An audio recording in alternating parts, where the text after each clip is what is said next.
Assalamualaikum warahmatullahi ta'ala wabarakatuh. And good morning, Ma. I'm Abdul Razak T. Rizada. Our topic today is all about the Subanin or Subanon. The Subanin are indigenous group in the Philippines, mostly living in the Mindanao region. They are known for their stronger connection to rivers, which is why their names came from the word Suba, meaning river. This report is about where they live, their language and population, and especially their rich culture and arts. We will talk about their traditions in clothing, music, dance, tools, and more.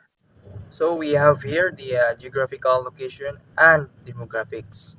The Subani live in the Zamboanga Peninsula and in some parts of Misamis Occidental, Bukidnon, and Lanao del Norte. These areas are in Mindanao. There are about 300,000 Subani people, making them one of the largest Lumad groups. Lumad means they are native non-Muslim group in Mindanao. They speak their own language called Subanen.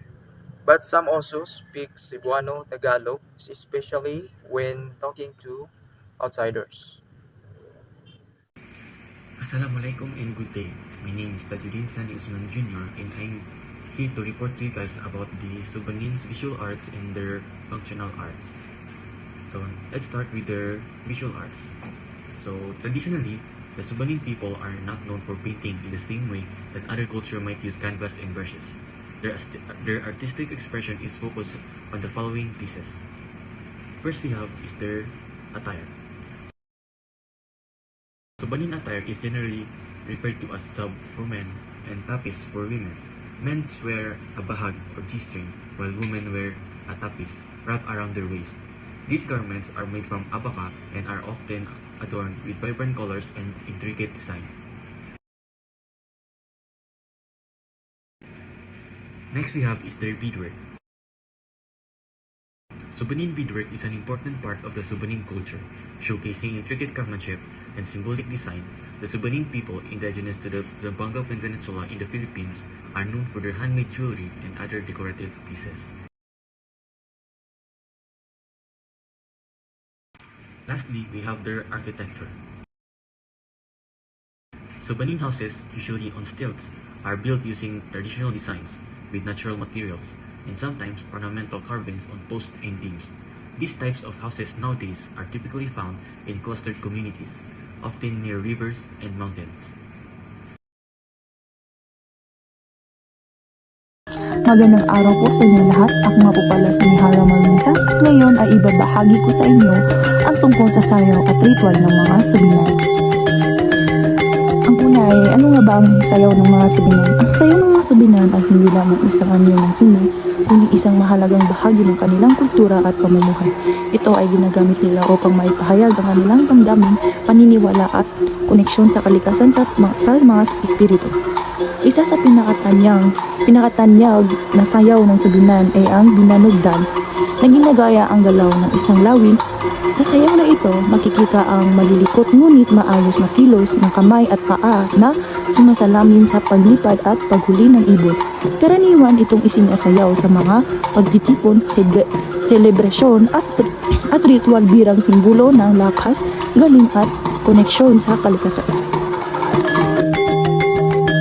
Ano nga ba ang mga ritual ng Subinan?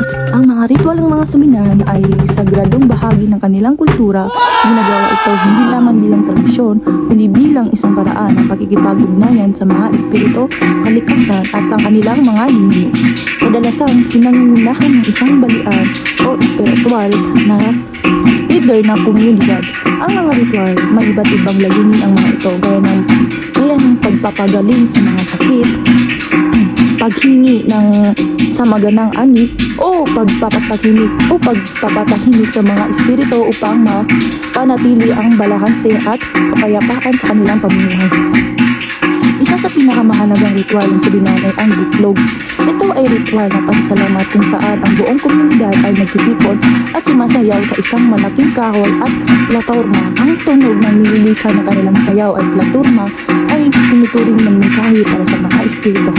Sa pamamagitan nito, ipinapakita nila ang pagkakaisa, pananampatalaya at pagpapahalaga sa biyaya ng kalikasan.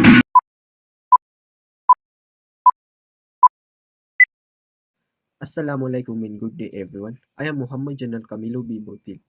Phonetic arts in the context of the Subanon language refers to the systematic study and practice of its sound system, how sound are produced, used, and organized in speech and writing. Subanon, spoken by the Subanon people in the Zamboanga Peninsula of the Philippines, has its own unique phonological rules and pronunciation patterns. This includes the range of vowel and consonant sound, how these sounds are combined into syllables, and the way tones, stress, and glutal stop contribute to meaning in spoken language. A key aspect of phonetic arts in Subanon involved understanding phonotactics or the rules that dictate how sound can be arranged within words. Subanon, for instance, allows certain consonant clusters like gl, g, and gu in particular word position, and limit where specific vowels such as a can occur within a word. The Subanon writing system generally follows a one-to-one correspondence between sounds and letters, which help preserve accurate pronunciation. Understanding and applying these phonetic and orthographic principles is crucial for language education, literacy development, and cultural preservation among the Subanon people.